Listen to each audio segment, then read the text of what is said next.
Okay, we are now today going to be looking at the wonderful area of Malta. Now, as much as you think you know anything about Malta or want to know, there's always something to learn. And when I did this morning, one person who said at the end, said, have you got anything to say? He said, I'd never thought these temples existed in Malta in the first place. And I was just a little bit shocked by that statement, because I thought these temples in Malta were actually well known. We have actually looked at the Temples of Malta in a number of different forms over the years. We looked at some figures, Venus figures from around the world, and we visited Malta, but that was part of another number of different places. We looked at carvings and unusual types of things, and Malta came into that. And I think we've touched upon the temples. So what I don't want to do is actually repeat some of the things that we may have done, and some of those that weren't in those other classes you can pick up. Everyone can pick up something today. So I've got a little virtual tour of one of the sites. Unfortunately, every time I've tried this virtual tour this week, it doesn't seem to have worked as well as I think it has, but people have enjoyed it. So we look at Malta, we look at Maltese temples, and the tiny islands of Malta and Gozo lying south of Sicily, and Sicily south of Italy, were first colonized by early Neolithic farmers sometime around 4,000 years ago. But we're going to stop, because these sites, some of them began their construction close on, start again, 4,000 years BC. So people believed that the Neolithic farmers got there 4,000 years BC, 6,000 years ago. But when these temples were actually being constructed, they were on the edge of that period, 4,000 years BC, 6,000 years ago. And you look at these temples and you look at the way these temples are organized, and you start to think that because lots of these temples are very unique, how were these people able to develop this technology independently of anywhere else as they arrived on the island? And then you go back to the age-old story that I've got with every single one of my lectures. When anyone gives a date of the starting of a civilization or a group of people getting anywhere, you always got to put in there, they actually got there 2,000 or 3,000, 4,000 years earlier to be able to get where they are at the moment that we're talking about. So I believe that people got to Malta thousands of years before 6,000 years ago, 4,000 years BC. And the architecture on Malta, there are similarities with other parts of the world, but the way everything's put together is relatively unique. This one site that you're looking at is got a wonderful canopy over it, and you're right, you can see a stone that can be described as an oracle hole, or a porthole, or a window, or a very small doorway, or what have you. But whatever your description and whatever you feel, the stones are very well hewn, very well dressed, and they're great survivors for buildings that are nearly 6,000 years old. And the little thing that I'm really interested in is actually these. Somebody has made holes into these rocks. And why? Just those little tiny details. Lots of these stones have not only been dressed, there's evidence that they've been painted, there's evidence that they've been rendered and then painted over. There's evidence of extensive carvings on them, spiral designs, anamorphic designs, designs of humans, hands, all sorts of things. And this is all going back 6,000 years ago. So if you want to make a parallel with the archaeology at Malta, you've got to use parallels with loads of different corners of the earth.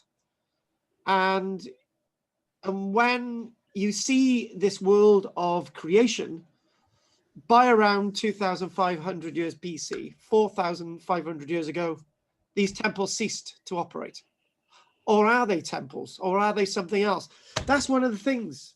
That is one of the things in archaeology. Depending on who finds these sites, they actually put them into a classification. So if these sites had actually been found by female archaeologists in the 1920s, they may have been referred to as something else. These sites are being described by archaeologists from the beginning of the 1900s, male archaeologists. And the interpretation and what each individual thing means and something that we're just coming up with depends on who had actually made the discoveries, not what the things actually mean in the first place.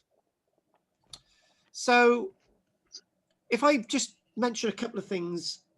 So in this period, we're not just talking about these great stone temples, we're talking about agriculture, we're talking about the arrival of people that thought in a different way than anywhere else. Mind you, people in Central America think very differently from people in Egypt, and people think very differently in Egypt than they do in Japan, and so on and so on. So there's nothing new, there's nothing unusual about that. Determining from your own environment, and as archaeologists using post-processionalist archaeology to understand these sites a little bit more, looking outside the box, maybe helps us understand what's going on. And what is going on is this next image. Voila. Now, we actually looked at these female figures before, and one of the things that we looked at when we were describing stone and terracotta female figures was that they revered very large women. And this is the lower half of a statue at Taxianne in Malta, southern Malta. Remember, you've got Gozo, the island, and Malta. No, there you go. One of the most highly decorated temples in Malta, including with this stone carved base of a statue, which was initially 3 meters high. The top half has gone. Now, we could talk a while about this carving. This skirted female figure that were produced in regards to Malta are inevitably in seated, standing positions. This stone carving, if it dates back to 6,000 years ago, is one of the oldest carved monumental stone figures anywhere in the Mediterranean. This is truly very, very early. And they painted them. You can actually see paint on it in the upper half and a red ochre in the lower half. Now, this site, known as Taxianne, which is Tarxien, very difficult to pronounce, sounds very Chinese. This site itself was excavated in 1913, and obviously that figure's been left out in the open, but lots of other sites are sheltered over with nice hangers above them, nice displays, and so on. Now, without saying too much more at this stage, the only lady that I've ever come across from Malta was a very, very big lady. And this bottom part of this figure reminds me of this woman. She actually was a Maltese woman. And years ago, when I was engaged to somebody and she fell pregnant, she got a very, very, very, very big woman. And, you know, a very big woman. And you start to think, well, she looked to this build, and I'm not joking. And you start to think, are the descriptions of these figures accurate or not? Are they, you know, are these figures of representing goddesses, Maltese goddesses? Now, that's because a male said that these represent Maltese goddesses. If a female had found this figure, if a female had found all the thousands of other female figures like this on Malta, she might describe it very differently.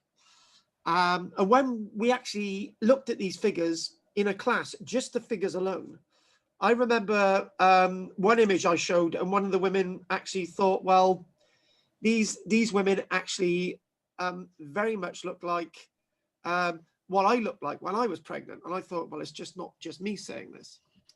And Dell writes privately, he doesn't want anyone to know this. Are they women or eunuchs? Bearing in mind the previous picture that looked like a testable without phallus. Right, yeah, Dell. See, you're thinking like a man.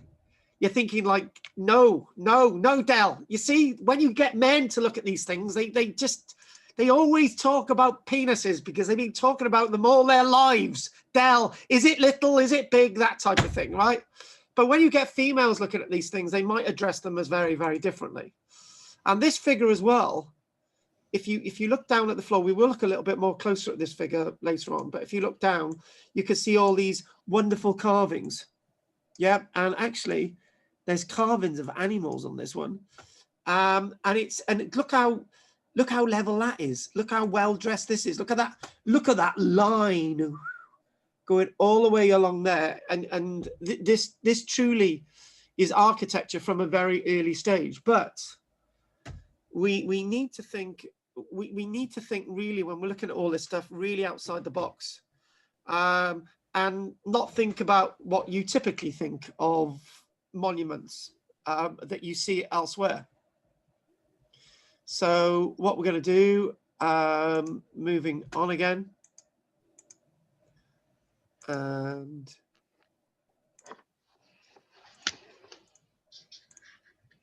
there. So if we zoom on the next figure, this is a lady, the sleeping lady. This sleeping lady could fit in your two hands. Again, it's a very big lady in stature, but it's a very, very small object. And when you look at this, you see how ornate the face is and how Western the face is and how modern the face is. And when you look at this figure, you see how realistic this figure looks, and you start to think, are these actually describing living people back 5,000, 6,000 years ago? I don't think, for me, they're in fact describing gods, goddesses, or anything else, or as Dell thinks, eunuchs. So looking at our little map here of the island of Gozo, the island of Malta. So the sites that we're going to actually look at is this one briefly. We're going to look at this site known as Gantia. And then we're going to look at this other site known as Najadra. We're also going to look at Hal Savleni. And we're going to look at another site that's very close by known as Taxianne. That's 4 sites. There's 20 of these temple sites across these 2 islands, 20 of them. There's probably double that because most of these sites have been found by complete accident. The big one that we're going to look at is Hal Savleni, which actually sounds very Welsh. Hal Savleni. Again, my pronunciation of these words is really wrong, and I don't know any Maltese person to actually ask for any help for the pronunciations. But if we want to set the ground rules, temples above ground, burials down below ground, in the sides of quarries, that's it. And then that's it. And the reason why I'm saying that's it, because not very much is known about their settlements. And you go along the lines of, well, you know, are these just temples? Remember, they're being used over 1,000 years. So in other words, you know, what could have been happening in the year 1 might be very different to what's happening at the site in the year 100, and what's happening at the site in year 500, and what's happening at the site in the year 1000. So they might be temples, they might then be places for people to live, they might be something else, they might be sanctuaries, they might be this, they might be that, but they're never temples all the way through. I always say that. It's like, I'm not going to put you in the awkward position, Jessica, but if I asked Jessica what she wanted to do when she was 10, and what she wanted to do when she was 15, or what she thought she was going to do when she was 20, they'd all be probably different answers, right? Except that when I was 10, I decided I was going to be an archaeologist, and I still am. But if you look at that as in a lifetime, a life pattern, right? There are usually going to be massive changes in a person's lifetime. which is over like 60, 70, 80 years.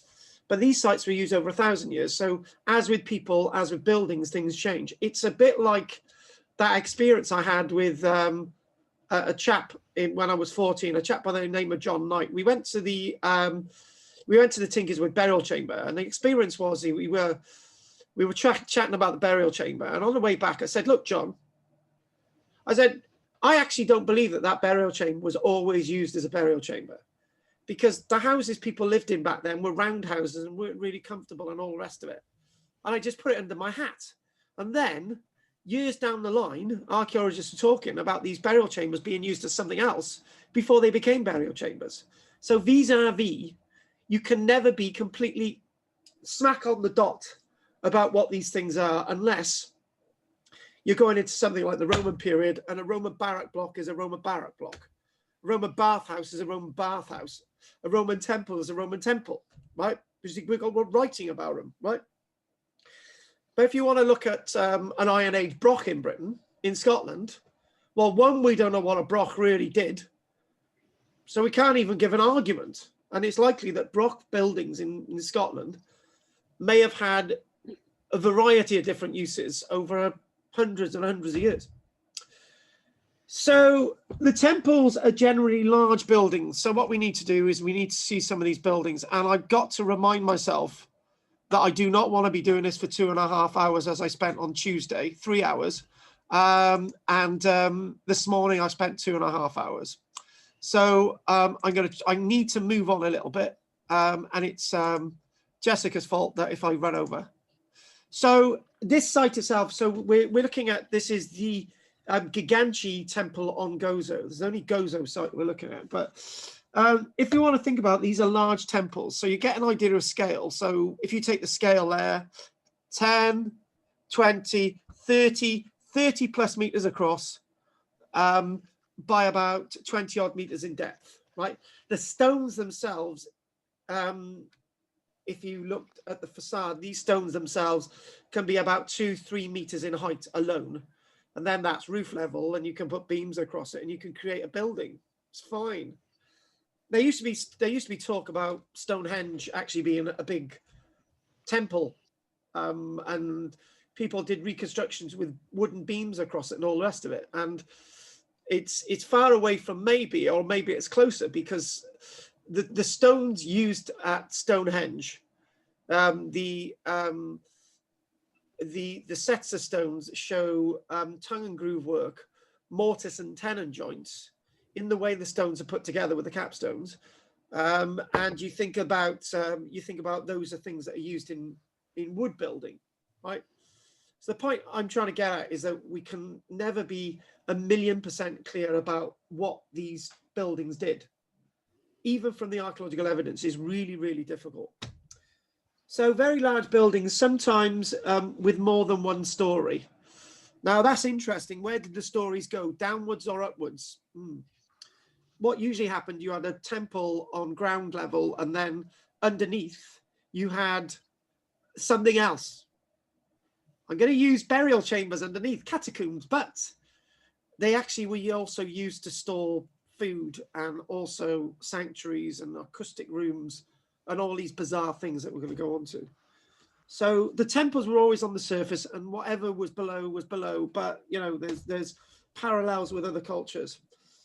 So you've got these wonderful facades. If we go to that, the facades, as you look at it, and if you look down there, those are little people. Not little people, but actual, these stones, as they're upright, dwarf these little people. This is the Manjaro site, which is in Malta now, this one.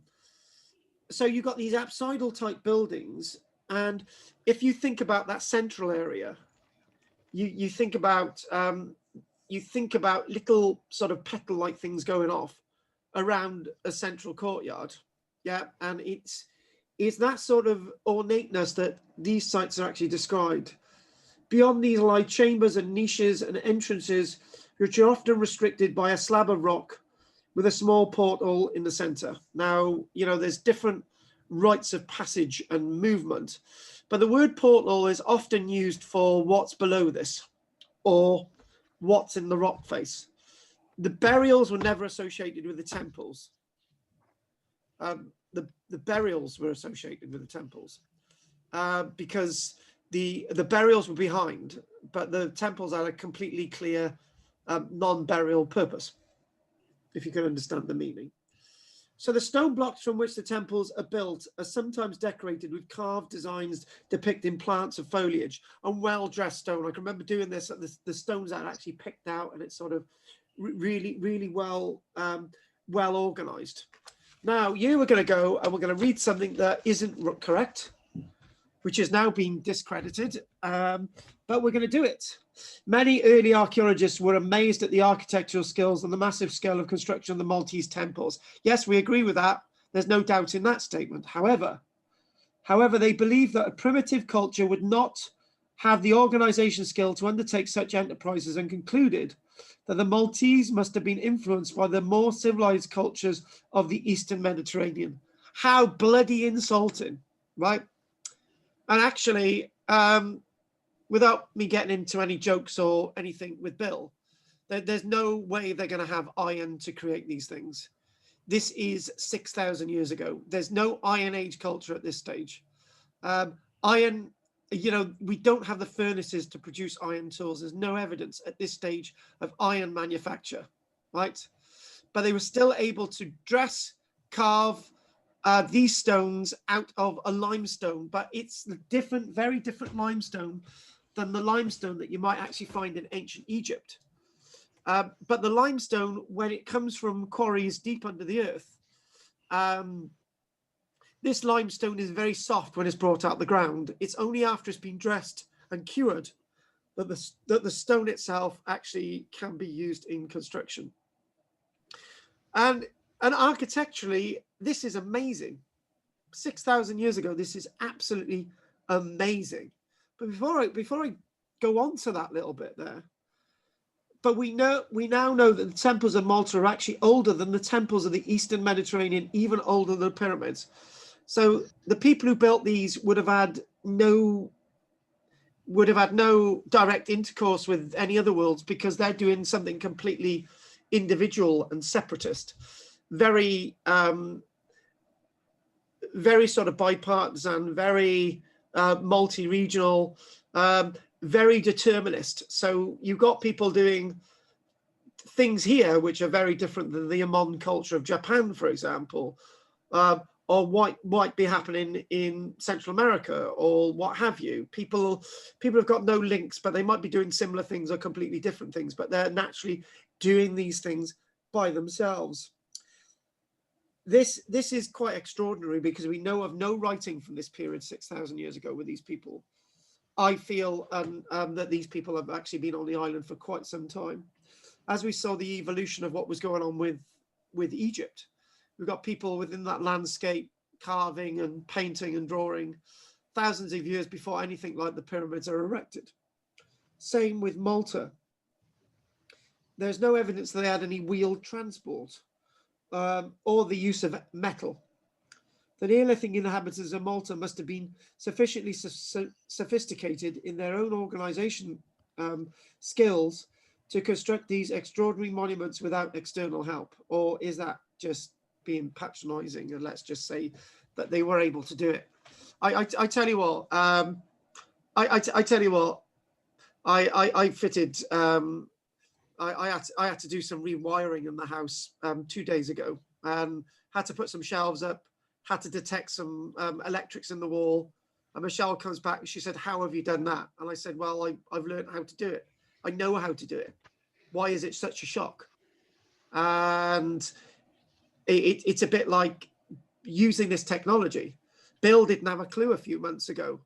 I didn't have a clue how to do this 11 years ago, but we've all learned. So why can't these people do the same thing? You know, it's bloody difficult to learn to drive a car, but when you get the hang of it, you're able to drive a car. I remember the first steps of being behind the wheel. No way. And I'm sure Bill and everybody else can have that same experience. So it's not extraordinary. They did it. That's it. They were able to do it. There's nothing extraordinary with me wiring up doing some wiring in a house. There's nothing extraordinary about that. It's safe, it's good, it works, and it looks good, and it does the job, right? So it's the same with this as well. So if we sort of go back a little bit, sort of look at this, and we start to go to this site in Gozo, and what we can see is time signs there. We can see sort of Southern Temple A in the middle, and the Northern Temple B on the right-hand side. But on another plan, it shows another temple that is actually predates 3,600 years BC. It's similar, but it's a bit earlier, right? And with those dates, you know, say those dates are actually completely accurate. They are 100% right. They you know, they are so right, right? This has been about 20 generations from when this site, this one, was first built. 20 generations or less or more. And you're thinking, well, that first generation, and probably a completely different people, a family, group, whatever they are. And what they felt this was for may have been different. You've got, in there, it's describing libation holes. Well, we know that under some of these sites, there are actually burial chambers. So libations going into the burial chamber. But when you actually go into these burial chambers, there's whole rooms down there that there's no bones in them. And there's painting and decoration, and there's signs that people have been down there. That interaction with your loved ones doesn't need to end at death. It really doesn't need to end at death. And this is what we see with these people.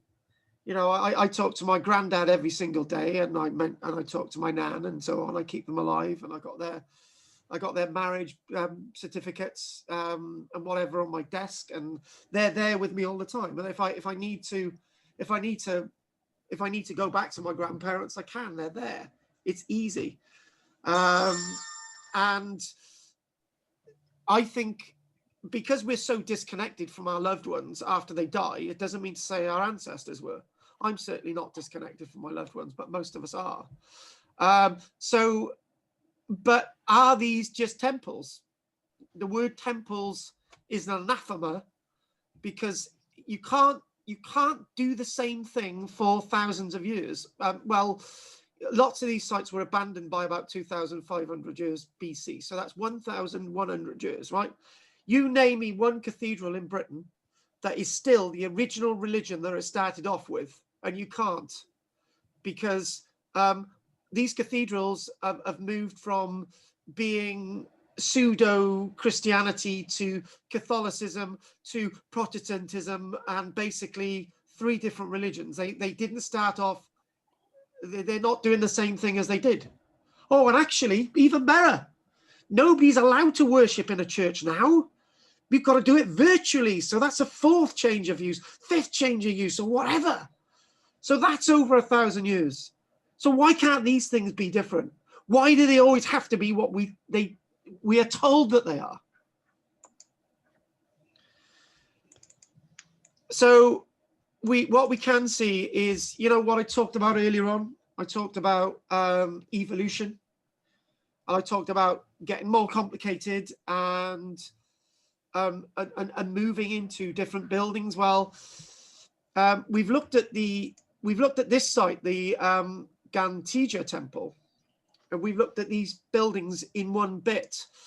But what you can clearly see here is that it's very obvious that if we want to put this in properly. If I can do a bit of a stage thing, that comes first, that comes second, and that comes third.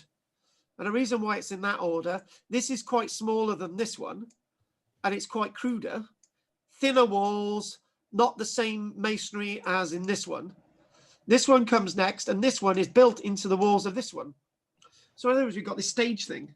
So in the archaeology tells us that these people have been developing the idea of temples on Malta and whatever they're doing for thousands of years before that date that I gave you to start off with. You know, last night, Bill was there. Well, the rest of you weren't. I remember Bill said this himself. What we basically talking about is causewayed enclosures.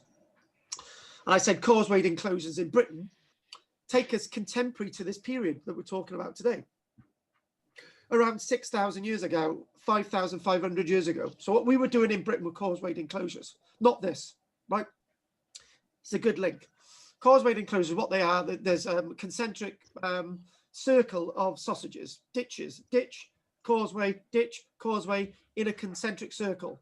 So there's a ditch, and above that, the earth thrown up from it, right? So that's a causewayed enclosure. We don't, it's for sky burial. We don't need to say any more than that. That's another lecture. And I think most of you have already done that anyway. I remember doing that in Cardiff as well. So Jessica knows as well. Henry doesn't, but I'm not really interested in Henry. But anyway, I love you really, Henry. So that's a causewayed enclosure 6,000 years ago. And then Bill said, don't these things develop into other monuments like henge monuments and stone circles? And I said, you've just said it. Yes, they did. So the ditch was the ditch for these individual, the individual ditches were all joined up in one ditch, creating a ditch around the henge. And then you get to Stonehenge 5,000 years ago, and then you start putting the Aubrey holes around the outside, and you put some sockets there and 56 holes or whatever there is, put a standing stone in there, and then you move other stones on there, and that's the development of a site. That's the way things happen. It develops. It's a bit like a relationship. You meet somebody, you get married, you have children, and whatever, right? So this is what we're saying. With this, nothing can happen overnight, right? So I can't say, for example, I'm guessing Henry doesn't drive, but if Henry doesn't drive for the sake of argument, and he's never driven in his life, I presume he has. Say you put Henry in a car and it said drive it, right? He's not going to be able to do it. He's never driven, right? But if Henry had had practice over a year, he would be a wonderful driver. And this is the way things evolve. You can't just do something overnight. It just doesn't work like that. Because when I originally started thinking about when I originally Henry's just put something up there which is really good. In the break, I will send you something pushing scale back to 7,900 years ago. In other words, 8,000 years ago. So Henry's just answered it. You know, he's just sort of answered what I was just about to say. So in other words, we've got people on Malta now, the evidence saying that my notes are wrong, and the evidence tells us that people got there 8,000 years ago. So there you go. Thank you for that, Henry. That's exactly what I was looking for. Henry is very useful in these lectures. And by the way, Henry, can you drive? So this is the Manjaro Temple, and you can get an idea what's going on there. From what I've already said, the primitive temple there. This is older than 5,600 years ago, as we said. Temples going back to 6,000 years ago, and then you've got these things evolving, and then you've got this lower temple here, and so on and so on. But there's naturally the stone to quarry, and there's actually the resources to actually do all this wonderful archaeology that we're actually seeing on Malta. Now, I do like this bit now because it takes me to something that I know more about than I let on. It's called access analysis, how you enter a building. This is called the Temple of Taxianne. And the Temple of Taxianne is in the lower part of Malta. And if we sort of look at that, and we look at this, plans, love plans, don't we? Now, the Taxianne site, there's been a bit of restoration here.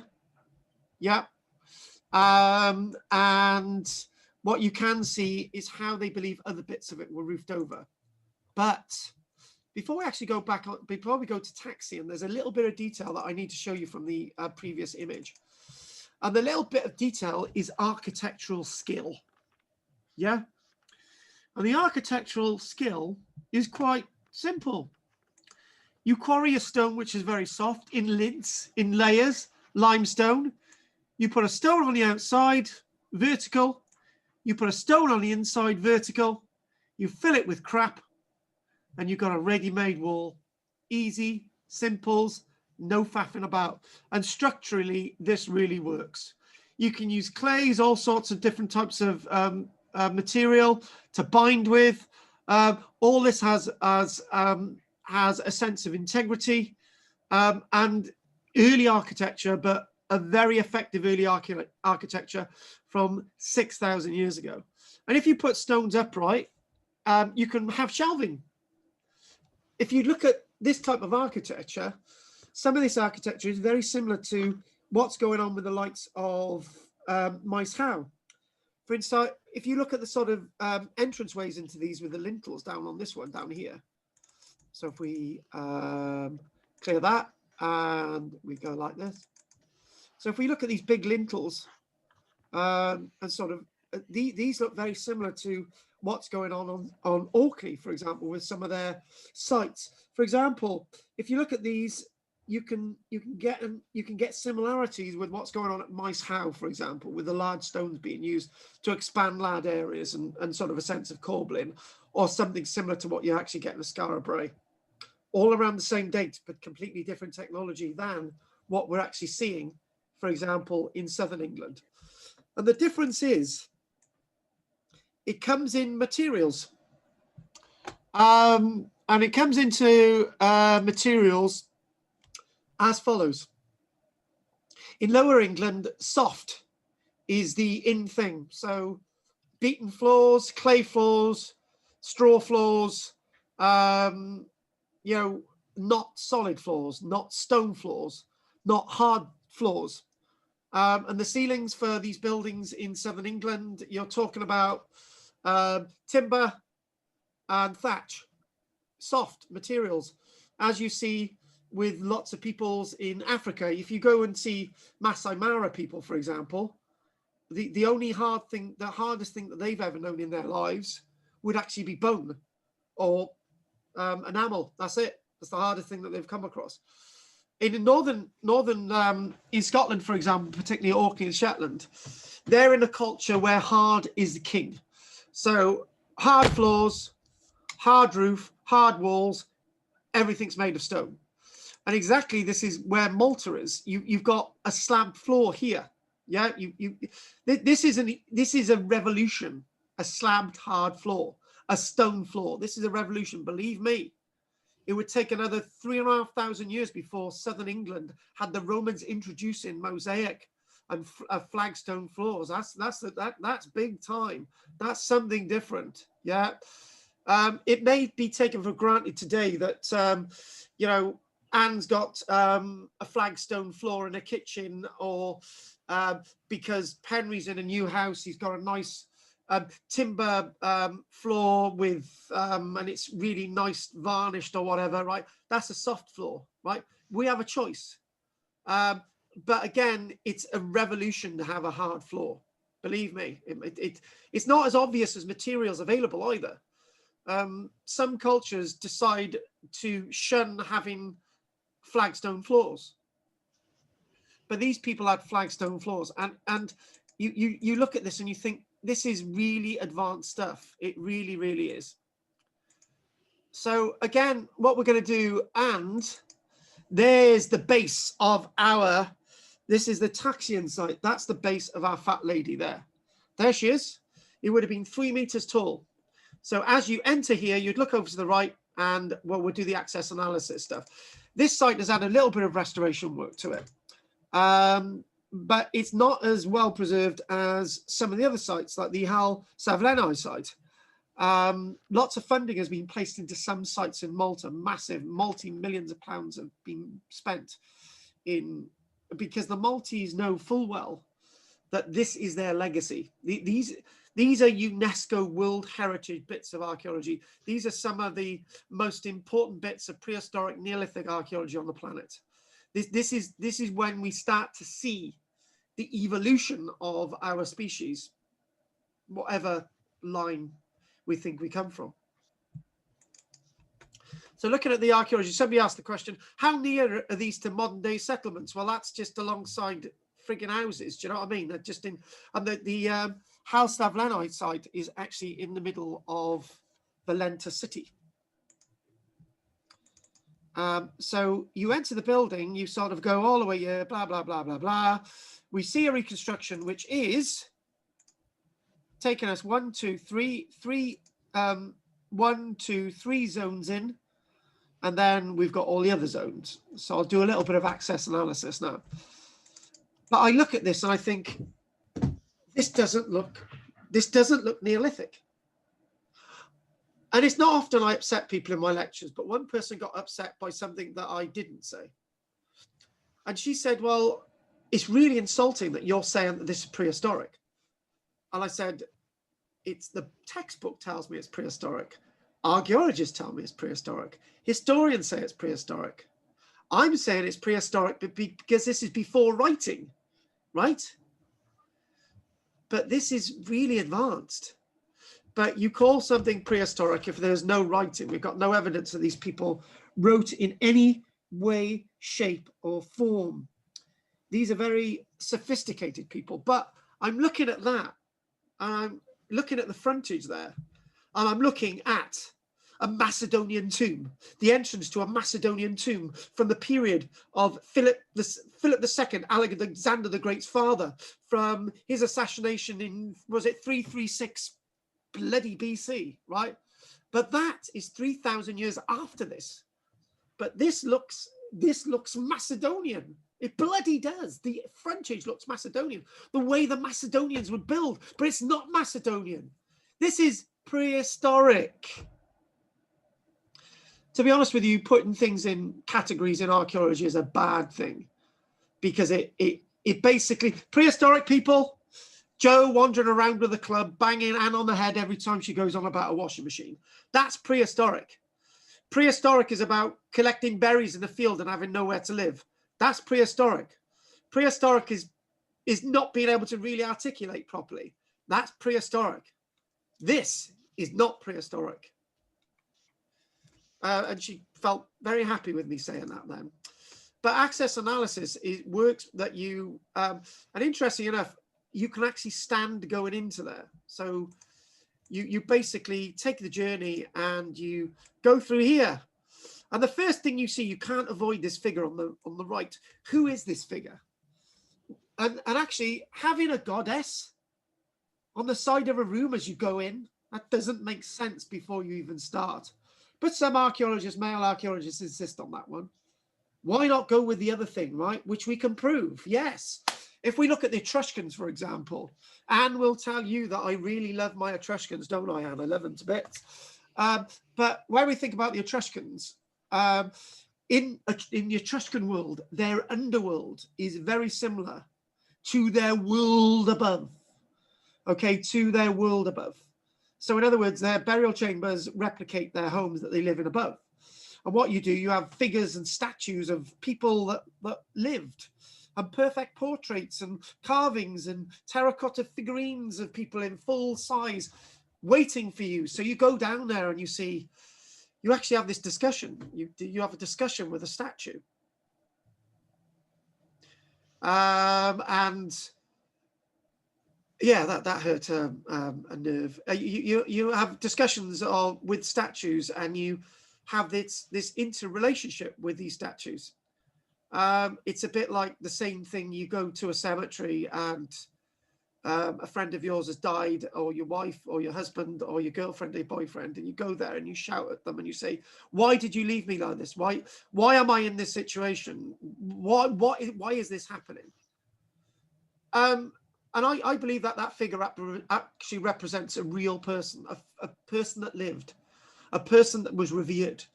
It happened to be that women were more revered in this society than men. Well, bloody hell, it's about time too, you know.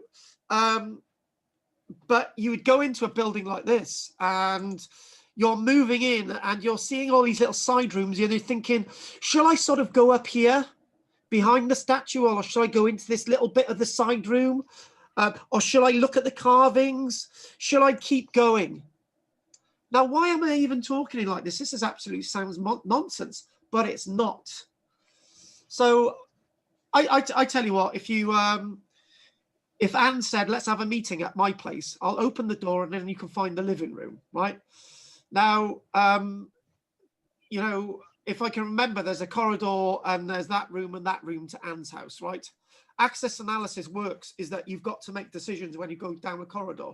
Do you go left? Do you go right? Do you go on? Do you stay where you are? Is that where the important place is, right? How people perceive a space, right? I feel, for me personally, for my mindset, I have to have an empty room. That's where I'm most happy, with no clutter, no nothing. That's how I see the world. Our minds populate with enough information. You don't need loads of possessions around you, but I got lots of stuff because people buy me things and what have you. But the thing is, access analysis is, do you go any further? What is this? Is it really working as a temple? Does it work as a temple to you as you're seeing it now? As archaeologists, you need to see whether this works as a temple. Does this spring to mind, or does this spring to mind as some kind of pseudo home, or is it a meeting place? Is it a meeting place? Yeah. Or is it meant to be visited by people? All of these questions. In these buildings, we got fireplaces, right? We got fireplaces. We've got portholes to look down on where our loved ones are, right? And there's evidence as well that some of these structures underneath these temples would have acoustic rooms where sound would resonate further up. So where's that sound going to go if there's nobody here? Do you have music in temples? There's all these questions. And I believe that the answer is change over a period of time. We all change as individuals. We all have different needs. So does society and civilization. And there was lots of talk. Sometimes it's very frustrating when you're given a lecture and you get to the end of a lecture and somebody says something. And I say, yes, I did say that. Oh, no, you didn't. I thought that. Maybe. And I'm thinking, you've really got to listen. What you've got to listen to the little nuances. And somebody says, how was this roofed over? And I was thinking, I just spent 5 minutes talking about the roof. No, you didn't. You were talking about something else. And I said, I don't know what you're thinking I was talking about. But in some ways, you would have had corbelling in these buildings. You would have had stone slabs big enough to span small areas. And then you would have slash and leave wattle framework. And then that wattle framework would work that you would have clay on top of that, and that would work as a roof. But where are you going to get your light from? Somebody asked, where are you going to get your light from? And if we sort of go to this little key, I didn't use this key because I just thought, well, I don't want to do it. Right. Now, it's thought that you would have artificial light coming in, or you would have sunlight coming in. However light was produced, light would have been very important for you to be able to see around you. But from what I've learned, from what I know about prehistory, light isn't the be-all and end-all. There was a building that I examined in Shetland at a place called Scatness, SCAT Ness, Scatness in Shetland, Lower Shetland. And I went with my university lecturer there, and he said, "Look at this stone." And I looked at this stone, and he said, "Look at it." And I said, "Well, what's wrong with it?" And he said, "Look at the wear on this stone. It's worn down." Oh, flipping heck. It was so obvious. But I was thinking of an archaeologist that thinks of light and so on. I wasn't thinking of an archaeologist thinking about disability, right? And I thought, well, if you're touching this stone all the time, you're going to wear it down because you've got to touch it. You've got to brush up against it because it's bloody dark, right? Because you've got no light. Right, and the only light that you might have in here is a whalebone with oil in it, okay? That's in Shetland. In this case, you might have a terracotta lamp, or you might not need light. You might not need light. those big figures, representations of women, the proportions might be slightly bigger, but then again, they're not that bigger than some women I've actually met in my life, right? If you've got big proportions on something, it's easier to work out what it is. So you're feeling the legs and the feet, it's a figure, right? That's the person you come to visit today, right? You know, let's be crude. When people have sex, they don't have the lights on, but they know exactly what they're doing through touch. Why can't you have this same instrument when you're entering a building? If you're familiar with a building, you could get around this building easy without any light. It's doable. How do blind people manage? So, you know, light isn't the be all and end all. And patination on the stones. Well, if you went into this room and you didn't have a lot of light, but then again, there may have been loads of light, but at night they wouldn't have been. You see what I mean? There's different ways. And this patination would be easy to follow. You could go into this room, you could feel that this is the figure, there'd be some light coming in from the doorway. Maybe the light would be going all the way to the end. But all of these purposes and reasons for buildings change. And there's so many innovations in here. And that's the hole that you were looking at earlier on. That one there, Jessica. So the hole itself is at our wonderful site at Taxianne, which is near, which is in the southern part of Malta itself. And if we go over to here, so many innovations. Look at that stone container there. You could fit 3 people in that stone container, and you could have room to not have to give each other a hug. That stone container, they had stone containers, but they had pottery as well. They were ceramic period as well. Yeah. And there you got stairs. Stairs? That's another innovation. Stairs. Having stairs in the Neolithic is a revolution.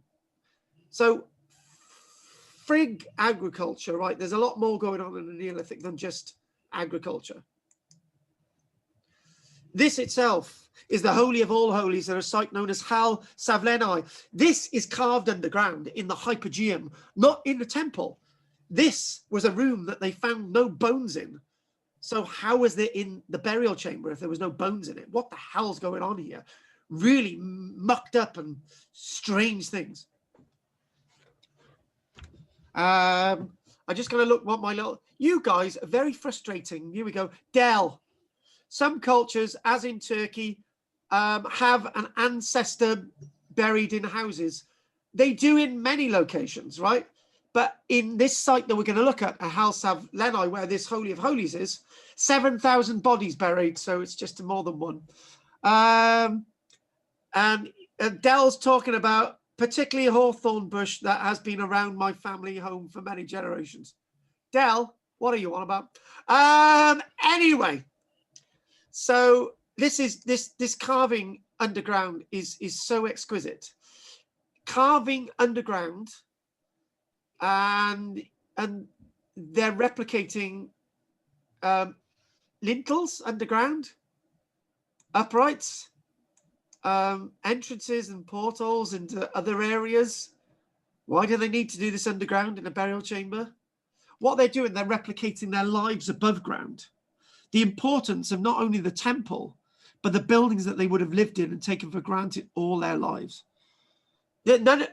These lintels, you can imagine, right, what we're going to do over there, right? We're going to create a temple underground. And they knew exactly what they were doing. They must have had light to be able to do this.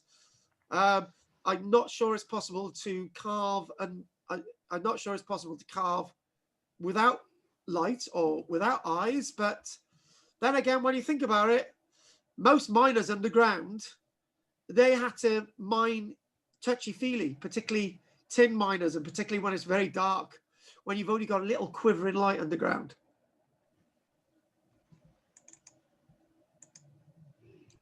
Back to our friend. Back to her. You know, I'm looking at this and I'm thinking, wow. I'm thinking, look at that there. 5,500 years ago. And to prove out, look at that line there. If you go like that, a perfect linear line, look at that. Look how well dressed these stones are. It's difficult to curve a straight line when it needs to be straight, because that is a straight line.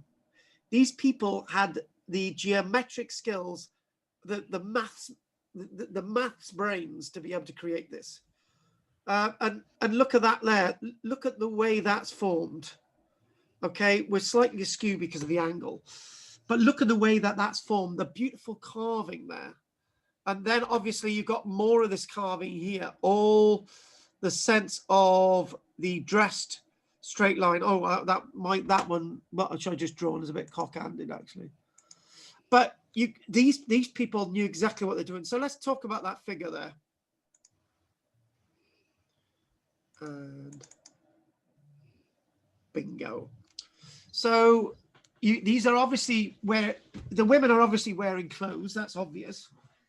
And this is described as the fat lady. There's only a man could describe it as a fat lady, because men would have been excavating these first before the Second World War. In the Temple of Taxianne in Malta stands the lower half of a statue of a woman that must originally have been 3 meters high, obviously twice life size. All that remains now is a pair of massive legs and a skirt. Statues and figurines of the fat lady occur in many of the temples and in the tombs associated with them. By tradition, these images are known as goddess figures. Well, they don't feel it to me. Well, usually when you call things goddess figures in ritual and religion, it's because you don't have any other answers. Typical archaeological answer. But it's not certain that the woman depicted is always is a goddess, because all the figures are really different, and they're created over a long period of time. Whether she was in fact a deity or not, whether she was connected in any way with other goddess figures from different parts and periods in European history. That's archaeologists trying to get answers from the Venus figures of Central Europe or something from thousands of years earlier or something. No, stop, for God's sake. When we think about male penises, we don't think that that has definitely got to do with Propeus, the god of fertility, sex, or it doesn't have to. The penis doesn't have to be to do with a god. It could be to do with good luck or something like that. Right? Just because we see these female figures across Europe doesn't mean to say that they have the same meaning, because penises don't have the same meaning when we're examining them. So what we've got to do, we've got to take that open mind. And the Maltese goddess figures in figures in characteristicized show obesity, particularly fleshy thighs and hips. But women in Malta up until certain years ago were quite large women. But then again, you go to Nigeria. I studied different parts of the world and so on. And a recent video I watched, it was a COVID video, and it was saying women of Nigeria, they were talking, these were really big women, right? And you could think, bloody hell, and they were really well dressed. And I'm thinking, well, the clothes are not showing you're wealthy. What is showing you're wealthy is your size. That's showing your wealth. And then you go to something like this and you think size, that's being shown here, wealth. And also the other thing as well is, there's no way you can build these temples. You couldn't build these temples if you didn't have excess food. You've got excess food to be able to feed the workforce to be able to build these things in the first place. When you've got excess food, you've got big people. If you look at, for example, some Pacific Island peoples, they're quite large people. And we're not saying that these people are bloody gods. They're normal, everyday people, but they happen to have a big gate about them. So what? They're not gods or goddesses. They're normal, everyday people that see weight differently than the Western world. So these don't need to be gods and goddesses or whatever. this might have been intended to emphasize a fertility or other feminine qualities. Back to the penis thing. A penis doesn't necessarily mean to be a symbol of fertility. It could be a symbol of a number of different things. And the same thing can be said for these figures. They don't have to be to do with fertility. Massive size might be a reflection of the person's importance or the importance of a female in Maltese society. Oh, we see the importance of men in male society, don't we? You can only look at the Game of Thrones, how important men are in the Game of Thrones. So what we've got to do, we've got to look outside the box, and we've got to look at the who excavated these sites, and try to get a different meaning, a post-processionalist meaning in archaeology, to try and understand what's going on. Have they found the top bit? No, but Del, we know that they found complete figures. So we know what the top bits look like. And my wife is worth a bit then. Thank you for that, Del. So as we move on, what we're going to do, we're going to go to here, and then we're going to take a break. So again, look at that, and you can see the color as well. Wouldn't that have been great if this site would have been sheltered over? You could have got the original coloring when it was excavated, but obviously it's faded now. And I love this figure because we're going to look at this figure when we actually go to this museum, and we're going to do a virtual tour. But before we look at the other figure, there are thousands of these representations of women, and these are without heads. Maybe they are movable heads, but these are without heads. But some do have heads, as we're going to see. But they are large women, and I tell you what, if you want to do interpretation and you want to see fertility, right, sort of look at great big bits of women's anatomy being shown, right? That's sort of fertility. But these really don't show fertility. They show something else. They show the depths of society in a positive ilk. What being large is to society, like being thin is wonderful to modern society. I don't like thin women. Some men like thin women, some men like big women or bigger women, and so on and so on. But is it about what men think, or is it more about what society thought of women at the time? And the power of women could be bestowed in their weight as well. So we're going to look at one other image. And Del and Henry saying, found a site showing the apse entrance to central chamber. It has large wall carving artwork. Yes, there is a lot of artwork on these sites, Henry, and we'll look at a little bit of the artwork. So before we have a break, and I tell you what, that is an exquisite figure. You could imagine a woman with a large posterior sleeping. And I'm looking at this figure not as a Neolithic figure. I'm thinking of this as a figure, not as an erotic figure either. I'm thinking of a figure from the 1700s. This could quite easily represent Queen Anne because she was rather big. You can imagine her being portrayed like this. She was barren. She didn't have children, so she wasn't the symbol of fertility. And as you look at this figure, I think the station of her face, the way her face is, and that wonderful exquisite nose, and the head, we've obviously lost hair from that, and the wonderful structure of her face, and it looks all well in proportion with the rest of the body. Very large women do have round faces, and that sort of, and the artist knew exactly what they were doing when they were creating this. And again, this can be cited in your hands, and this is in the museum, which we're going to be looking at, Hal Savleni. So what we're going to do, we're going to take a break. Hang on, Del, but none of the children survived.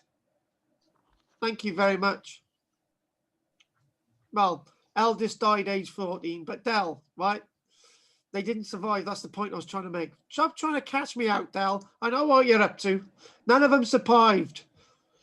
Well, She was referred to as the Barren Queen because none of her children survived. But anyway, Del, stop trying to trick me up. Right, anyway, so you are right, though, Del. She did have children, but none of them survived. Anyway, so let's look at any questions, and let's chuck you all into it. Because Del and Henry have been continually asking questions. Pat's not there, so we're not going to do Pat. Oh, I tell you what, let's get Anne for once first. Go on, Anne. Give it to us. Go on. All right, then. Well, I don't know what to say, really. Yeah, well, that's it then. I've never been asked before. No, very interesting, really, you know, beautiful sculptures and well-made temples in a very early period. You know, it's fascinating, leaves more questions than answers. But I'd love to go to Malta. Had no idea these, well, I did have an idea because we've done it before, but I didn't realize there were so many on Malta. Yeah, when you do them bit by bit, you don't really get that understanding that there's so much there, but there is, and it's quite a small area actually. Right, what about you, Billis? A few years ago I was in Malta, so one day I took the local bus down to the temples of Hypogeum and Manjaro. Yeah, they're only about 5 minutes apart, the two temples, but it's located on a cliff face right on the south of the island with wonderful views over the sea. And the authorities seem to have got it right as regards presentation and protection. They have a wonderful visitor centre there and a museum, and they have paved walkways going down to the two temples, and both temples are actually covered with an umbrella to protect them from the elements. Yes. I think the first image you showed was actually Hypogeum, and you could see part of this protective umbrella they had, you know. Yeah. The square hole, yes, I walked through that and wondered what was going on. The patination you referred to, this dimple effect, was on a number of stones, particularly the entrance stones to the different chambers, etc. Yes. And again, as usual, with my engineering hat on, I wondered how did they do it? Because the patination was quite uniform. This dimple effect, you know. Well, they didn't have any sort of iron tools or copper tools. So how the hell did they do all this? That always sort of goes through my mind. The rock was really soft when it was quarried. It's a bit like bar stone, so soft. Yeah, like you can carve into it. I remember that the limestone on Hypogeum in particular is the only temple on the island which has the same limestone. So presumably all the others got a mixture of for some reason, you know. Yeah. So maybe this particular limestone was a bit softer, so that it would be easier to actually do this patination. But even so, it would take a huge effort, you know, to get that sort of effect. But it raises a lot of questions. But certainly, Anne, if you want to go to Malta, it's a fabulous place to go to. It's got history and archaeology from the Neolithic right up to the modern day. So much to see there. Are you going to take Anne with you when you go, Bill? Why not? Why not? We could have a little trip to Malta on a Wednesday afternoon. Yeah. My daughter went there. She went to a conference, and but she didn't see any of the early Neolithic stuff. I suppose you've got to travel out to Gozo as well, and you need to take the ferry across to Gozo and all this sort of thing. Yeah. There for you, and it's well preserved, well protected, and well presented. So it's worth going, really is. So what about you, Del? Oh, that was lovely, Carl. That was fantastic. I've seen quite a few YouTube videos on those things in Malta, and you know, you've confirmed a lot of the stuff. The fact that it's sort of civilization, but pre-civilization, and one of those unique places that could be the sort of birthplace of modern day Europe. Yes. And it was, fantastic. I mean, taking away some of the other YouTube things I've seen about Malta, you know, because I don't believe everything I look at, especially the Cave of the Giants and things like that. But, you know, that was fantastic. And I'd love to go there one day to just sort That's of another see one these then. places. Look, that's, Another one. yeah, That's another one. Right. yeah. Oh, there we are then. Well, We'll arrange a trip. Well, Henry's going to get his driving license to drive you over there. Henry, Yeah, my wife has said I'm allowed out, and as she's built like a Maltese, an ancient Maltese, I'm sure she'll allow me. Oh, she loved you. She loved you. Traditionally so built. Jane No, is she always says she's traditionally built. so Jane is a brick something house. He does realise this is recorded. No, he said it. He gets killed first. So It's all right. She comes back and forth, making tea when the thingy's off. So she hears everything. So Henry, what about you, darling? Because you're driving everybody over there. Now, Henry, have you got a driving license? Do you drive? Yes, Oh, bollocks. and an Irish one. Oh well, that don't count because you drive backwards. Do you drive on the right or the left side of the road? Because I don't even know what side I'm supposed to drive. Down the middle, because that way you don't hit anyone. Yeah. Have you been up that canal that goes? Have you been up that canal that goes up the hill? What? You know, the one that flows up the hill. They built a canal that went up the hill in Ireland. Because the water flows upwards. No, I don't know, but they just built it to go up the hill. I think we were practicing to build our canals. Don't worry. Look it up.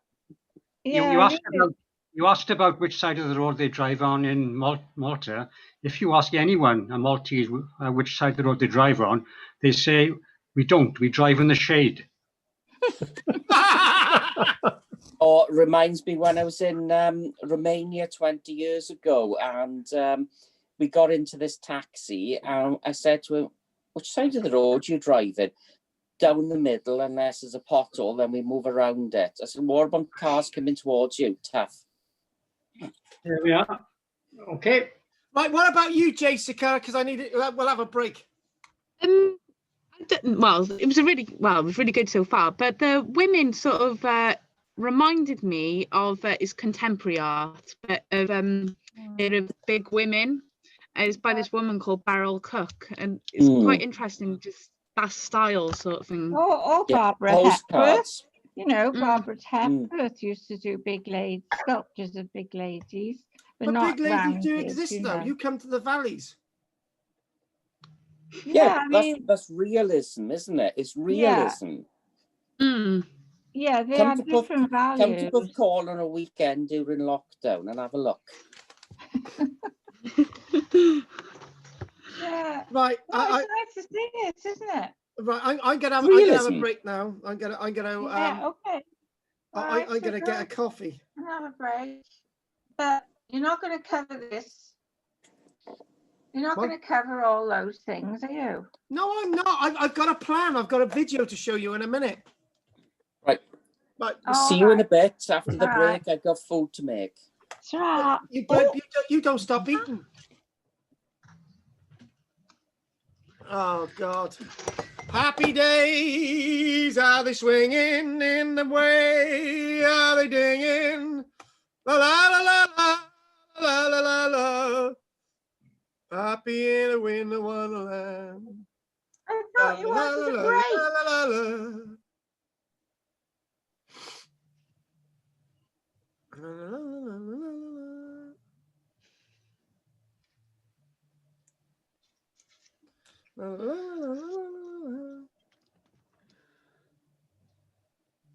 Winter wonderland, la la la la la la la la la la. DC boy. Hey. District of the Confederate South. Oh, I wish I was in a land of cotton. Oh, my dreams I've not forgotten. Look away. Look away. Look away. Oh, the island of Malta is best known for its spectacular phalluses. At a distance of over 100 kilometers, the nearest continental landmass was inhabited before the Neolithic period and was then occupied by competent tribes. Made accommodated fluvial settlement indicating competent Neolithic.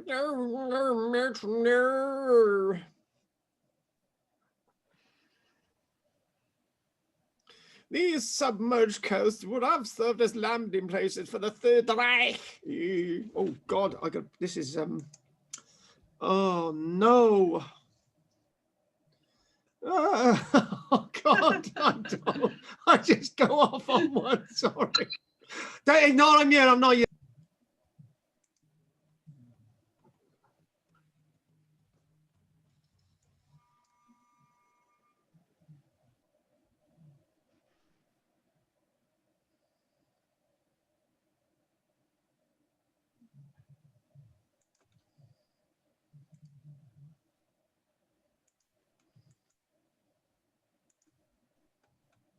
Hello?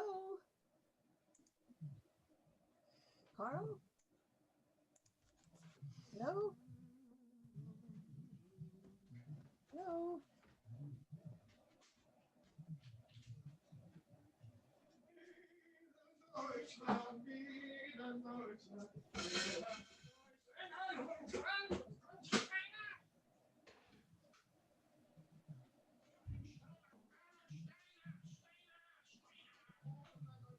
Henry? Hello? Hello. No, my son just dropped over with my granddaughter. That's where I've been. Right. He'll be here a while longer. So as soon as he's gone, I'll be back. Okay. I didn't get bored. Right, you got distracted, that's all. Yes, my son's arrival. Yes. Right. You know, he's illegally here. I hope the neighbors don't turn us in. And a 2-year-old. So. Tell them to hide. Okay. So I'll talk to you. Hopefully I'll be back before you're ending. Okay, I'll tell him. Okay, thanks. Okay, Pat. Bye.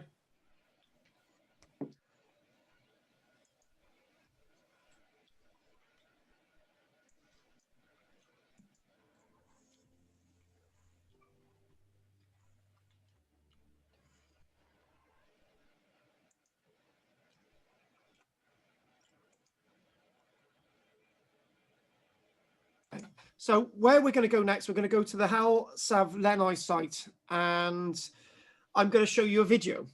And I've tried, this will be the 3rd time I've tried this video this week. If it works, it works.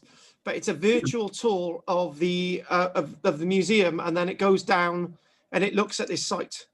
So we'll go to the 1st level, more or less of the lower temple site. Then we'll go into the Hypogeum, and we'll go into the 3rd level.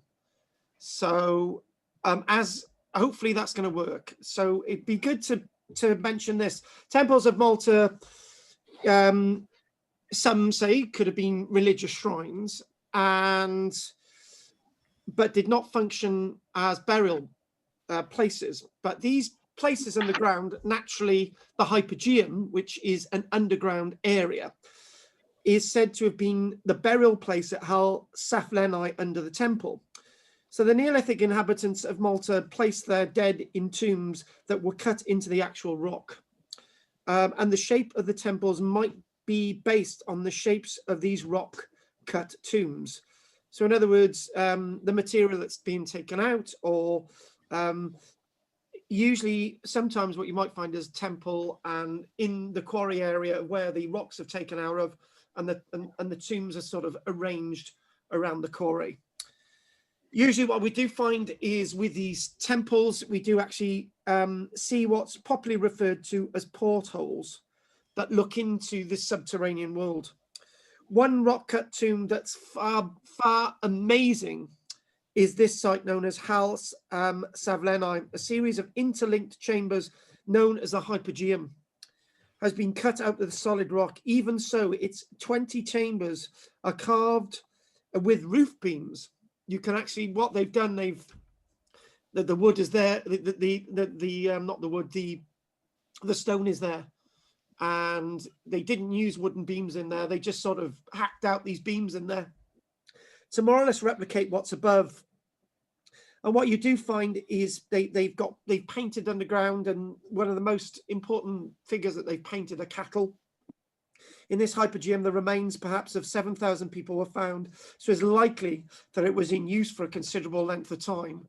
Now, linking with all this, I had a couple of emails in the break, no more, Henry, and it said to try and get an idea of dating, we've got some dating evidence from Gozo, nearly going back to 8,000 years ago.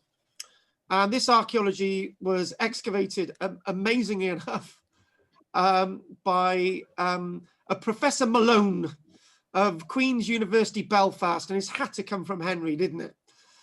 And he had been working on a particular site in Gozo, the north of the two islands, over 30 years. And along with the team, the finds have been phenomenal. DNA analysis revealed that inhabitants derived from Mediterranean Europe and even as far afield as Africa.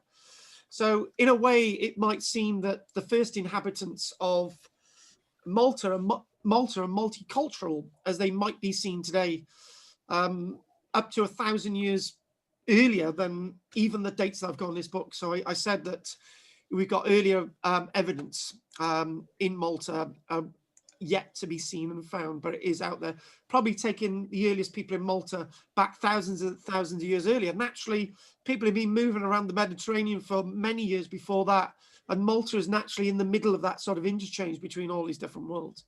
So we're looking at this, and what I'm going to do, I'm going to think, well, I've done enough from the notes in front of me, which has been very, very useful.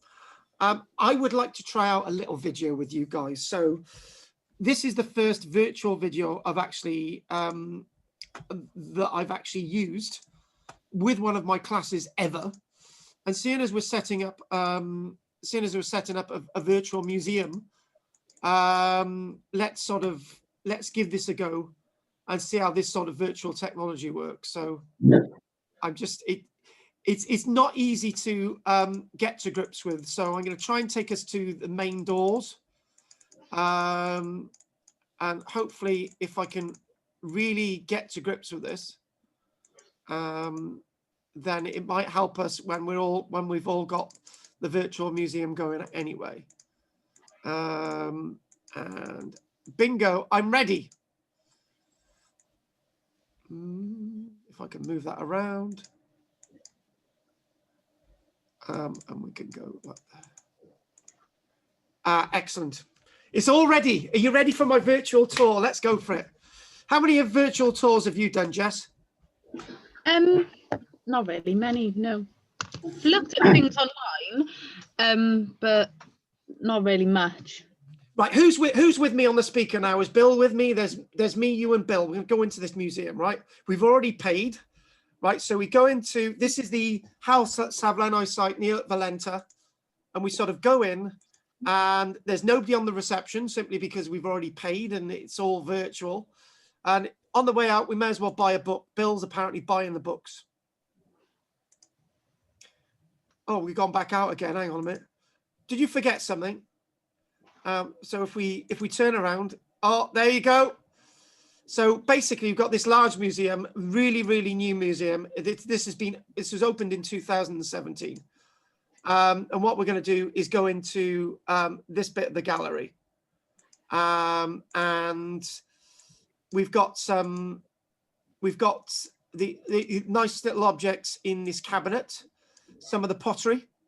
And if we sort of zoom in on that and we sort of go out a little bit, so we got some of the more later Neolithic pottery from about 5,000 years ago.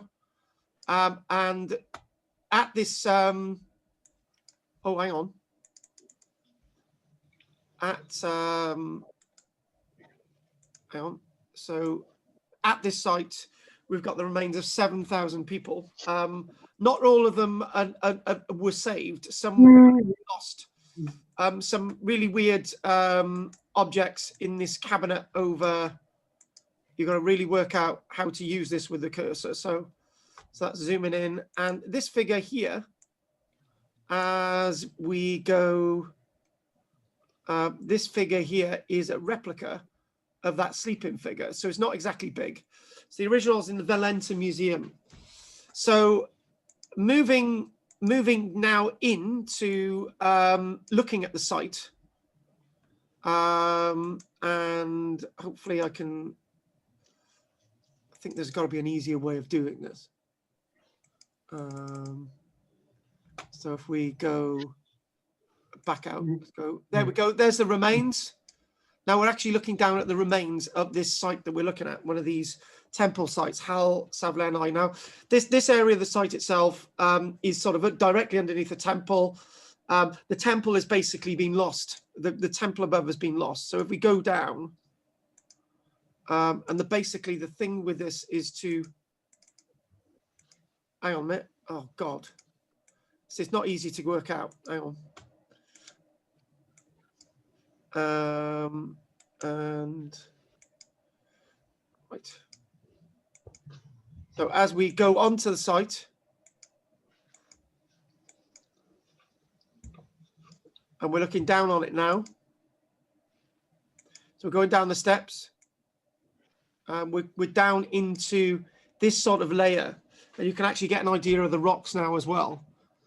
And what you can see is obviously the different layering, and this is obviously the undercroft of the temple. And as you go down the steps, you can get close up to the rock, and we sort of go down, and you can see how all the rock's been carved out down here, and all these different chambers and passages. And if you look at the plan, it's possible to sort of work out. I can't do two cursors at the same time in this. That's the problem. And if we sort of go down there, and as we start to look at all the other bits and pieces in here, and what you can see is them underneath as well. There are examples as well that they've that not only have they carved into the ceiling, they've actually created lintels down below as well, which ain't sort of load bearing. So these sort of pillars carved out the rock as they're going down, and as we're looking again through the galleries, this space, and what they've had to do with this site, a lot of damage has been caused to this site over the years, and you can sort of get an idea of the heights and so on. So that's as best of the technology as I can actually do for today. But I wanted to sort of give you an idea of a virtual experience, to sort of give you an idea what it was like to be underneath there. When I've sort of fully worked out how to use this, it could be more beneficial for us. But the problem is using this, it uses a lot of technology as you're teaching as well. And that is the problem. And we're at a dead end there. So I'm going to get back to where I was before. And as you look at this, that layer was the layer that we went down the steps, and we actually visited the first level. And then we went into this area here. We've got all these arrangements of rooms, like the word cistern there. And this is supposed to be a Hypogeum burial place. And it's got this wonderful place over here called the Holy of Holies, which we'll have a look at. The Sacrificial Chamber. And it's talking about rooms like the Snake Pit and the Oracle Hole. And this room over here known as the Acoustic Hall. Scientists have been down there in 2014, and acoustically apparently is perfect. And the lower level again, in where it's got number 15, is apparently where they actually stored food and liquid. So the point is with this whole arrangement is that you've got spaces where people may have created music, places where they may have undertaken some rituals, places that they stored water and food, places that they stored bodies, places that people just interacted and used as some kind of sanctuary. Maybe they were soothsaying. Everything went on down here. So it's not just a burial chamber. It's extremely more complicated than that. And there's a parallel with this when we think about the Nabateans, for example. With the Nabateans, we saw that the liquid water was stored below the burial chambers and the burial tombs, sort of overlooking the living. So the water was underneath the ground. The burials were sort of above that level, and they overlooked where people lived in the valley. And in a way, it's that sort of interchange and all those little microcosms and all those little nuances that make these different types of civilizations extremely unique. So what I'm going to do is a little bit of a description as we have there. So I'm going to get my notes up here and move on. So the Hypogeum of Hal-Savlenai, again, Neolithic subterranean structure. That's a better way of putting it. This goes all the way back to roughly around 5,500 years ago.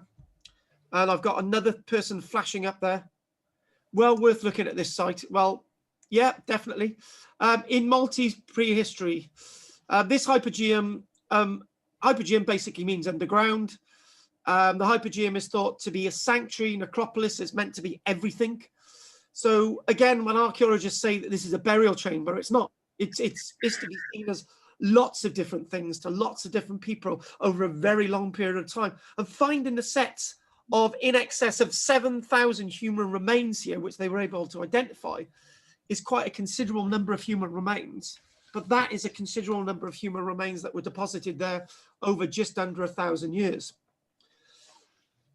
I mentioned as well that there were probably a number, we've got 20 of these temple sites identified across Malta, but it's likely very much that you might have many more yet to be discovered. This one itself at Hal-Savlenai was discovered in 1902 as workers were cutting into the ground to actually make cisterns. So you can imagine there's cisterns in there from the Neolithic period. 5,000 years later, they're creating cisterns and accidentally broke in. And the interesting story is that the workers tried to hide the find because they just wanted to get on with their work. But you can imagine they just wouldn't have got away with it, because to create cisterns down there, it would have just gone on and on and on. So, and an excavation was actually held in 1903, but it was really botched because the archaeologists excavating there got rid of lots of the grave goods. Human remains, discarded them without making a proper record. And you're thinking, these are archaeologists. So the first excavations were then undertaken in 1907 more professionally. But the archaeologist doing the excavations and his report was actually lost the year later. So there's a tragedy of excavation at this site. But excavations were undertaken before the First World War. And whilst they were undertaking excavations before the First World War, at the same time, they were building houses above the site. They went ahead with building the houses. And they did guided tours underneath. It was really weird. You've got a housing estate and you've got 5 houses above, and you've got people going on tours of this great necropolis underneath their houses. Those houses were torn down in 1991. And from that moment onwards, they've decided to undertake proper excavations, proper consolidation. And in 2011, they opened the site. And it's only in 2012 that you've been able to see the museum. So what we do know from the work is that this Hypogeum itself has yielded a great deal of information. However, that information has been affected by the poor archaeology. But the archaeology that has been found hasn't been really mucked around within those sort of 4,500 years ago at the point it was abandoned. So that was roughly around 2,500 years BC.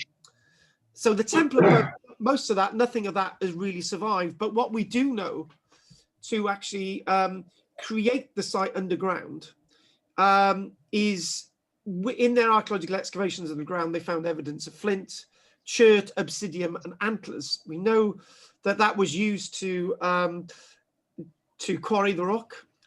There's talk as well that there was actually a natural cave network in the rock when they began creating this Hypogeum anyway. So they had some kind of guideline, and the whole thing stood up. There was no collapse underground. It did really well. And this by far is the best preserved. And by pottery analysis, with the pottery that we've actually found, tells us that this site was very much abandoned around 2,500 years ago. So with the plan that you're looking at, within the sort of central area, the second tier in there, you get designs of spots on the wall, either created with red ochre, or you get spirals in relief carved, various honeycomb designs, and so on and so on. And the room there, and I'm going to show you now, if I can just sort of move on a little bit. This here, I got to do a new share. This is referred to as the Holy of Holies. This wonderful room here. So this Holy of Holies is to be found at number 12. And when we think about everything that is actually there, if I can go back to my notes, you've got various different rooms. As you can actually see, you've got the acoustic room on the plan there. You've got the oracle room. It's thought that chanting had a great, they've tried it out, drumming and chanting resonates really well in that acoustic room. They've actually tried it out. Whether that's what the room was actually used for, we don't know. Maybe that room was used for talking to the ancestors down below. We really don't know. But what we do find is that there's an extensively intricate range of pottery that's actually been found down there. Stone, various clay vessels, shell buttons, amulets, axe heads, carved figures depicting humans and animals. And the most notable figure we've already seen is the sleeping lady. Again, thought to be the mother goddess, but then again, you don't really see male gods. And you're thinking, well, is this really meant to be interpreted as goddesses? But when we think about something that I would go in with this Hypogeum and very much the temple and burial relationship with the landscape, is that they venerated the dead. As in life, they are below, under the ground, and your loved ones would never seem to go away. You'd always be with them. This sort of sense of spiritual transformation in the living, as in the afterlife. So what we do have is a sense of is a sense of complex artistic relationships with the stone, and naturalistic stylized themes. Lots of animals. They love to carve in relief goats and pigs and cattle and sheep, and very complex geometric designs, as we will see towards the end. So the 7,000 individuals in the Hypogeum, it was said that some of the skulls actually had a clear similarity with other cultures that have a cranial elongation. So cranial elongation is to be seen in ancient Egypt, is to be seen in the Far East, is to be seen in South America, and is to be seen in parts of Africa today. And this has fueled speculation about the people who occupied the Hypogeum and their practices and beliefs. It was said that elongating the skull in relation to the Egyptians can affect the brain processing, and maybe that was very much part of their society. If any of you ever want to visit this site that we've been on a little tour, they only allow 80 visitors a day. You've got to probably book about 6 or 7 months in advance to actually get to see what we've seen today. It's strictly restricted because of damage caused by moisture in this underground complex. So these megalithic chambers, the upper level, as we've as we've mentioned, 10 meters below the surface, directly below the temple structure. Very crude carvings in regards to the rock compared to what's below, and all these different rooms that are given different names. The Holy of Holies I've already mentioned. Perhaps the central structure of the Hypogeum. This room appears to be orientated to the winter solstice, apparently, and with the reflection of light is associated with that. No bones were recovered from this room. No bones were recovered in the excavations, and it could be sort of accessible through light, through that word portholes, and the direction of light within the chamber itself. And lots could be said to actually have light from the temples above directly down into these subterranean areas, and there's lots of evidence for that. And this lowest level again, which we've already mentioned, the lowest level, it said that in this lower level, they didn't find any bones in it at all. So the 7,000 bones were found in the upper levels, and no bones were found in this lower level at all, none at all. And the evidence tells us that it was actually used for grain and water storage. So again, a great deal of use associated with this wonderful chamber underground. So as we start to sort of move on and sort of again showing you where we are with this, with our site that we're actually looking at today, lower part of the island, Hal Savlenai, and the Holy of Holies. Again, if you want to look at similarities between other worlds, if you think about the trilithon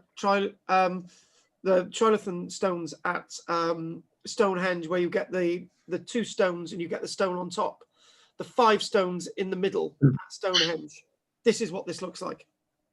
But again, this is being created roughly around 5,500 years ago. What's going on at Stonehenge with their building at Stonehenge is coming in about 1,000 years later. Again, the beautiful stonework as indicated. You can probably see why archaeologists have coined this the Holy of Holies. Again, natural and man associated carvings within this site. And our little beasts. There's my little 2 goats at the back, Gruffydd and Llewellyn. So we got these goats, and there's a hogback pig, and there's being led by a sheep. And I'm looking at this and I'm thinking, this would be nicely at home at a Hellenistic site in ancient Greece, but it's not.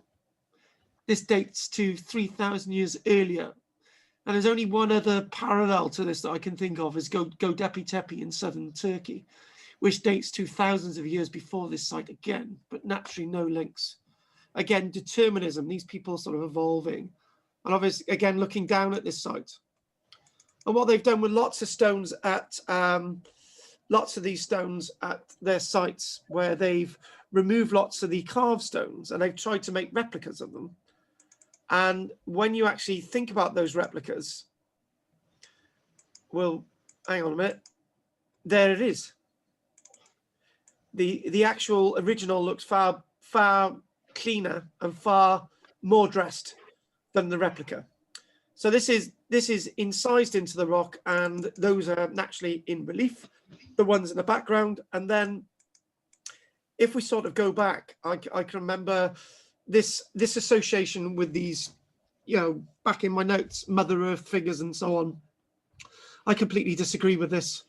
And you know, I remember a person in my Lantwick Major class, name shall not be mentioned, Kathy. I can remember when we actually showed this, that actually my body looks very much like that, she says.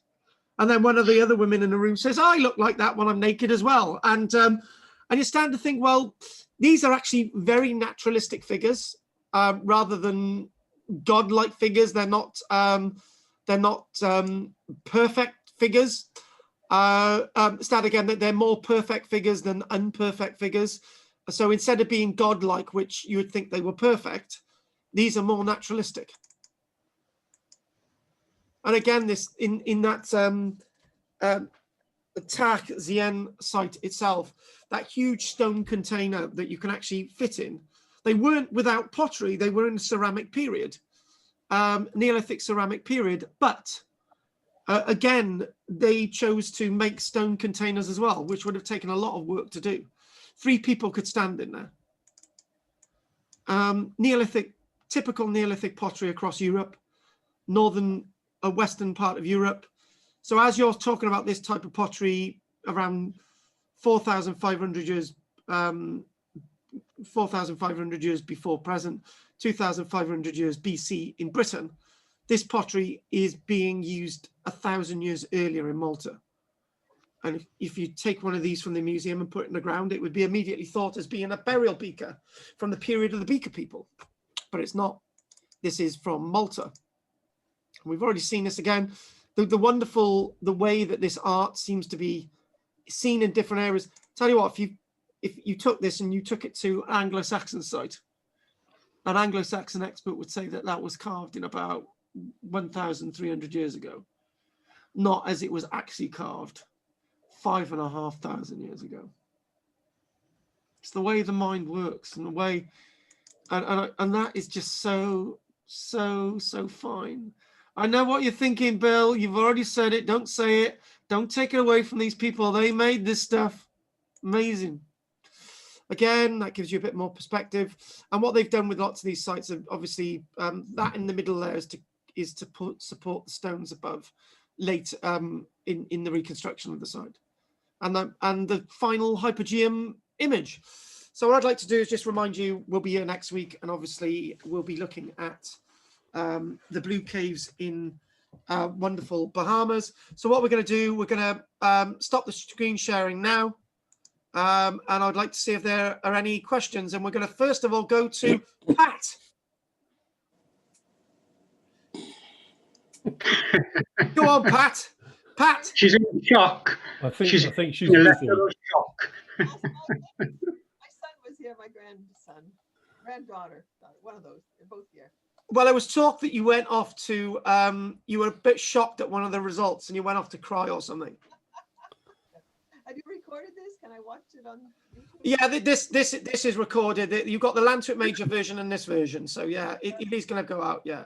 And obviously we've got tonight, but you don't do Thursday evening, do you? Bill does and Jessica does. So yeah, this is recorded. So anyway, best of luck with your election results. I'm sure you'll get them next week, but they will be arguing over it.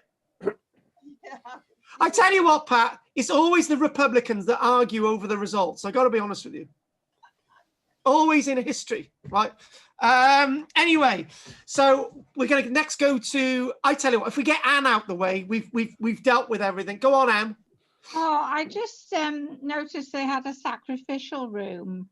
And I wondered if perhaps the animals in a line, going along, were going to be sacrificed. Do you know, somebody said that, that you've fallen for something somebody said. Somebody's put the word sacrifice on it, and wherever they thought that word sacrifice came from in relation might be not what the room was actually used for. Somebody else asked this, and do you know what I'd like to think, Anne? I would like to think even if it was a sacrificial room, it may have been used for something else at different points in time. You could be right or wrong. So there you go. Okay. Delwyn, let's have it, babe. Yeah, really enjoyed that. That was really good. I mean, I've seen lots of stuff on YouTube. Some of it absolute rubbish. Some of it speculative. But, what I learned today sort of pulled everything together and checked the rubbish out. Thanks. It's really my good. pleasure. Really good. And Henry, I only read out one of your emails, and you've mentioned KARL as well. Obviously, that's really early Neolithic, and our comparisons with KARL in Turkey as well. That's a good one. And actually, to be honest with you, you know what I need to do? I need to visit KARL in the future because I have never done it as a lecture, and we need to look at that. So yes. So Henry, you say something. Yeah, no, very good. I really enjoyed that. I'd probably recommend people, if they want to have a look Malta's spent an awful lot of money on their online museums and temple sites. And if you go to the Heritage Malta, which I think you were using, I was. It's well worth going to have a look at, because they've got virtual tours and also a price list. It will cost you €20 to get into see this site. Actually, that's not a lot, actually, because if you're limited with 80 visitors a day and you've traveled all that distance to see it, it's like, well, 20 quid's nothing really, is it? Yeah. You know, How much is €20? 20 quid. Oh, Well, our more or less. About 17, enough to buy a pint afterwards. Talking about pints, Bill owes me a pint from the trip to Cornwall. He said, you know what Bill said to me on the trip to Cornwall? He said, if this is the best trip I've ever been on, he said, Carl, I will buy you a pint. And he did say afterwards, this was the best trip he'd ever been on. So Bill, you owe me a pint. yeah. I'll buy you a virtual pint, Carl, anytime. You're on, Bill. Go on, Bill. Give it to us. Give it something. Yeah, just another example, following on what just been said, on the way the Maltese antiquities looked after their monuments. A big hotel chain wanted to build a spanking new hotel on the northeastern part of the island, and part of the planning permission was that they had to retain a trilithon, which was on the site, a Neolithic trilithon. Nice. So the plan permission required that they had to move the hotel location about 50 yards to one side and incorporate the trilithon in the garden area instead, you know. And they did that. They had to do it, you know. And the other thing is, new road was being put in as well, going through the site of a trilithon. No, you can't do that. So what they did, they made a roundabout on the road network with a trilithon and moved and unchanged in the centre of the roundabout. So that's the way they look at things. You know, it's a pity other countries couldn't actually do the same protective measures as that. And actually, that's a really good point. That is a very, very good point. You know, I've always thought of what Dorothy told me about that standing stone. You know, at the wreck at the old allotments where they moved the standing stone, and now the place that the standing stone used to stand at is probably going to be all ripped down and changed. And you're thinking, well, why didn't they just leave the standing stone there? Because the standing stone really means nothing where it is. They should just put it back to where it was. And when you talk about the way that Malta treats its history and archaeology, they've got a lot less money than anywhere else. And you think, well, why doesn't HS2, instead of ploughing through these bloody woods, actually go under them or whatever? You know, there are other ways. You know, HS2 can go on its route, right? It can go above it or underneath, but it doesn't need to destroy what's there. And you've just given some examples of that. And then who we've got left now, I think the only person left, we've done Dell, and now we need to do Jessica, and then that will be it. I thought it was quite interesting. I like prehistoric analysis of settlements and things like that, simply because I think it has more of like, compared to medieval archaeology, is very set to the documents. No one used their open mind. And I think the archaeology with prehistory, especially with this, when you see the humanity as an individual, I think you see humanity as like almost like a social being, and how they sort of, you know, their day-to-day life, really. And I think it's a shame that, you know, you don't apply that with medieval archaeology, really. Yeah. Medieval archaeology is just too rigid. Sorry, got a visitor. Okay, Bill, we'll see you again. My God, that was quick. Bye. Hang on. Well, bloody hell! I think that I know what that was. It was his illicit woman who turns up every week. From I think it was his timer. I think it was Llangynnoed. There was a woman from Llangynnoed called Jane. Is your wife still there, Del? No, right. So what we're going to do, I've really appreciated your thing today. I've got to naturally get ready for tonight. So I'm going to have a quick chat with Jessica. If there's no other questions, again, next week we're going to be doing the Blue Caves. So I'm going to say good night, Pat, Del, and Henry. And Bill, take care. Night. I was just going to add, I think the one thing probably with Malta is that Yeah. There's every chance of finding more of these underground Definitely sites due to the fact of what goes on that island. Yes. You know, I think there's every opportunity that in future years something else will be pop up. Probably underneath the airport. Yeah. Yeah, you Anyway. know, airports are quite easy. You just flatten the area, level it out, bit of hardcore, and you put a tarmac across it. Well, we might not need the airport anymore. Yeah, because it's all virtual, exactly. Anyway, have a good one. Have a good one, Henry. I'll see you next well week. worth it. Enjoyed that. Thank you. My pleasure. Take care. Bye-bye. Bye. Bye. Bye. Bye-bye, Annie. Panny. Bye. Bye-bye. Bye-bye. Oh God, I'm gonna remove everyone now, including Bill. That nearly worked like last week's class where they all buggered off. It was fast. Like last week was like everyone went. I don't know. Oh no, I don't know what one it was. Maybe it was Wednesday. I don't know. So we're gonna